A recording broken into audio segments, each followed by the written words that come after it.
মারিয়া learners, সর্বশক্তিমান আল্লাহ তাআলার নাম নিয়ে আমি আজকের ক্লাস শুরু করছি। আজকে আমি তোমাদেরকে শেখাবো কিভাবে প্রশ্ন থেকে ডাব্লিউএস কোশ্চেন তৈরি করতে হয়। সো ডিয়ার লার্নার্স, আর কথা না বাড়িয়ে আমি আমার মূল আলোচনায় চলে যাচ্ছি। My mother reads the book, আমার মা বইটি পড়েন। ডিয়ার ভিউয়ার্স, এখানে আমরা দ্য বুকের নিচে আমরা আন্ডারলাইন দেখতে পাচ্ছি। আমরা জানি যে অবজেক্টের নিচে যদি আন্ডারলাইন দেওয়া থাকে তাহলে আমরা সেই অবজেক্টের পরিবর্তে হুম বসাবো অথবা হোয়াট বসাবো। অবজেক্ট যদি ব্যক্তিকে বোঝায় তাহলে আমরা কি বসাবো? হোয়াট বসাবো। সরি, অবজেক্ট যদি ব্যক্তিকে বোঝায় তাহলে আমরা সেই অবজেক্টের পরিবর্তে হুম বসাবো। আর অবজেক্ট যদি ব্যক্তিকে না বোঝায়, যদি বস্তুকে বোঝায়, তাহলে আমরা সেই অবজেক্টের পরিবর্তে হোয়াট বসাবো। তুমি এখন একটু লক্ষ্য করো, আমার মা বইটি পড়ে। এখানে শব্দ হচ্ছে মাই মাদার, ভার্ব হচ্ছে রিডস এবং দ্য বুক হচ্ছে অবজেক্ট। অবজেক্ট কোথায় অবস্থান করে? অবজেক্ট থাকবে মূল ভার্বের পরে। তাহলে এখানে মূল ভার্বের পরে দ্য বুক লেখা আছে। দ্য বুক এটা বস্তুকে বোঝানো হচ্ছে, এই কারণে আমি কি বসাবো? হোয়াট বসাবো। এরপরে সাবজেক্ট কোনটা? মাই মাদার, ভার্ব কোনটা? রিডস। আমরা জানি যে সাবজেক্টের পরে এস বাই এ যুক্ত ভার্ব থাকলে সাবজেক্টের আগে কি বসবে? ডাস বসবে। এবং ডাস বসানোর পর ভার্ব থেকে এস অথবা ইয়েস উঠে যাবে। এখানে ভার্ব আছে রিডস, আমরা রিডস থেকে কি তুলে ফেলবো? এস তুলে ফেলবো। ঠিক আছে? তাহলে দ্য বুকের পরিবর্তে হোয়াট বসালাম। এখানে সাবজেক্টের পরে যুক্ত ভার্ব থাকার কারণে আমরা কি বসালাম? সাবজেক্টের আগে ডাস বসালাম। ঠিক আছে? এবং ডাস বসানোর পর ভার্ব থেকে কি উঠে যাবে? এস অথবা ইয়েস উঠে যাবে। তাহলে এখানে ভার্ব কোনটা? রিডস, আমরা রিডস থেকে এস কেন তুলে ফেললাম? ডাস বসানোর কারণে ভার্ব থেকে উঠে যাবে, এস বাই উঠে যাবে। ঠিক আছে? এরপরে আমরা এখানে আরেকটা পরিবর্তন করব। পরিবর্তনটা কি পারবে? কি হতে পারে? আমরা জানি যে মাই থাকলে কি বসবে? সাউন্ড করে, মাই থাকলে ইউর বসবে। মাই থাকলে কি বসবে? ইউর। আবার বলো, মাই থাকলে কি বসবে? ইউর বসবে।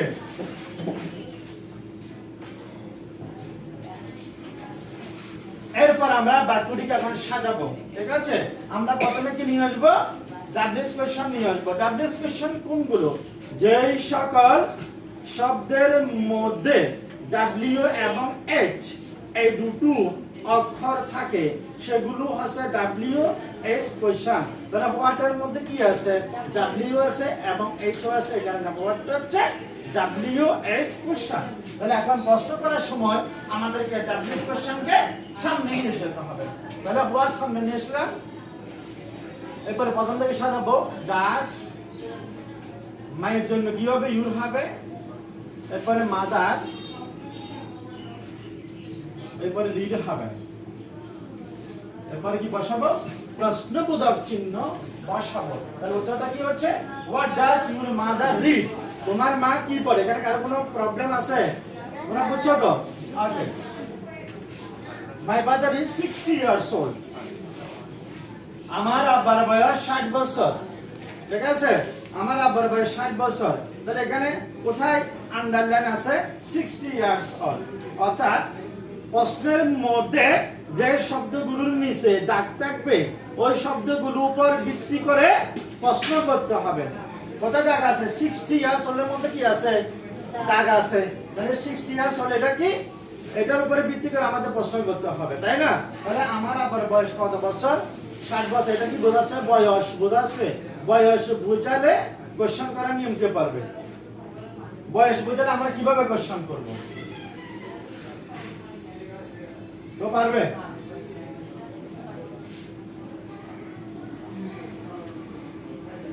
বয়স বোঝালে আমাদেরকে এই স্ট্রাকচারটি ফলো করতে হবে। হাউ ওল্ড প্লাস বিভার প্লাস সাবজেক্ট প্লাস প্রশ্নবোধক চিহ্ন। আমি এখানে একটা সূত্র দিয়েছি। বয়স বোঝালে এই সূত্রের মাধ্যমে আমাকে ডাব্লিউএস কোশ্চেন তৈরি করতে হবে। মাই ফাদার ইজ 60 ইয়ার্স ওল্ড। তাহলে আমার আবার বয়স 60 বছর। এটা কি বোঝাচ্ছে? বয়স বোঝাচ্ছে। তাহলে 60 ইয়ার্স ওল্ডের পরিবর্তে কি বসাবো? How old. কি বসাবো? হাউ ওল্ড বসাবো তুমি।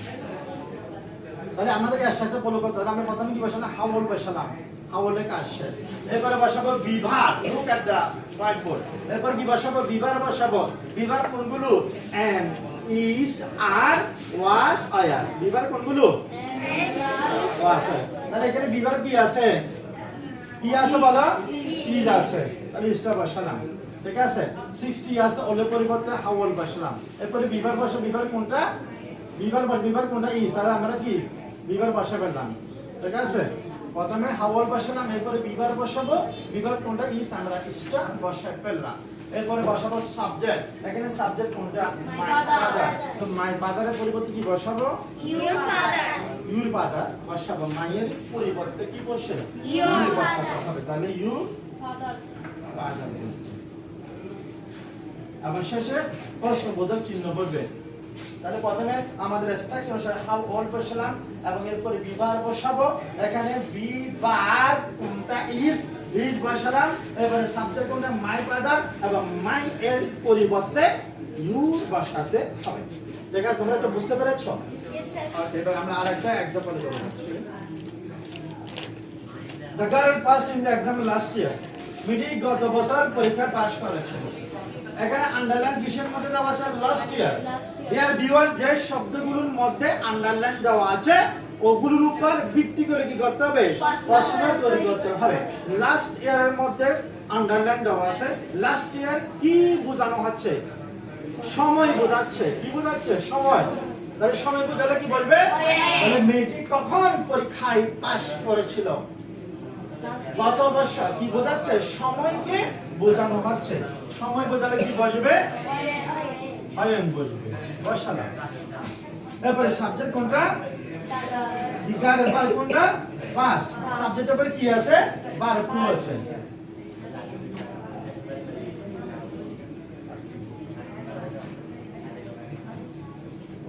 সাবজেক্টে পরে ভার্ব টু থাকলে প্রশ্ন করার নিয়ম কে পারবে? এবার হাত তোলো, পুট আপ ইউর হ্যান্ড।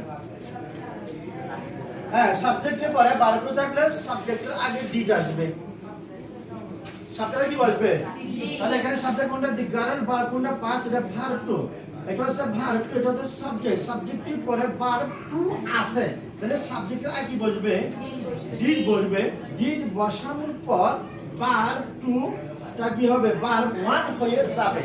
তাহলে সাবজেক্টের আগে ভার্ব টু থাকার কারণে, সাবজেক্টের পরে ভার্ব টু থাকার কারণে সাবজেক্টের আগে ডিড বসবে, বসালাম এবং এর পরে ভার্ব টু কে ভার্ব ওয়ান করতে হবে। যেমন ডু, ডিড, ডান। ডিড হচ্ছে ভার্ব টু, ডিডের ভার্ব ওয়ান হচ্ছে ডো। তাহলে পাঁচটা ভার্ব ওয়ান কি? পাস হবে, ঠিক আছে। এরপর কি বসাবো? বাকি অংশ বসে যাবে, ঠিক আছে। এখন আমরা এবারে প্রশ্ন রেডি করব, ঠিক আছে। প্রশ্ন কিভাবে রেডি করব? প্রথমে আসবে ডাব্লিউএস কোশ্চেন, হ্যাঁ। প্রথমে কি আসবে?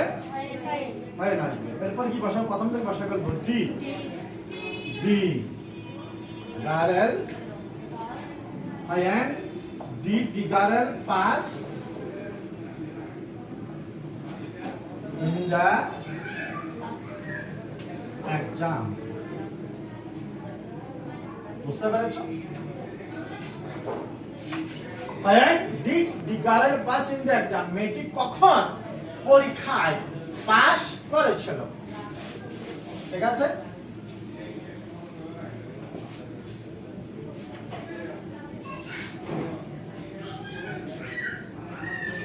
না, একটা एग्जांपल লিখো। heavy rain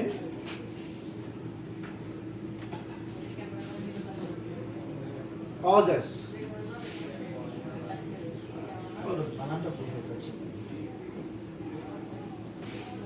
C-A-U-S-C-S causes flood. Heavy rainfall. Heavy rain ভারী বৃষ্টি বন্যা সৃষ্টি করে। ভারী বৃষ্টি কি সৃষ্টি করে? বন্যা সৃষ্টি করে। এখানে আন্ডারলাইন কোথায় লেখা আছে? হেভি রেনের নিচে আন্ডারলাইন আছে। এখন হেভি রেন এখানে কি বোঝাচ্ছে? সাবজেক্ট বোঝাচ্ছে।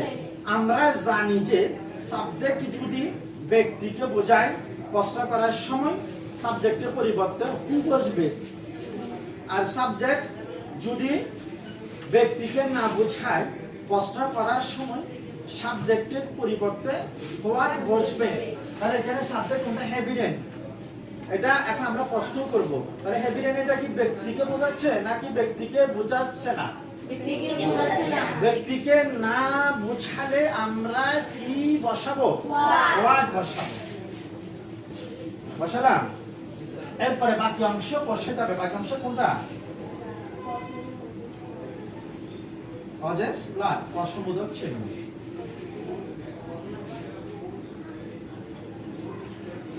ঠিক আছে? I have already finished my lecture. I will be present in front of you with a new video, and until then all of you should be happy, stay healthy and stay safe. Allah Hafiz. Assalamu alaikum.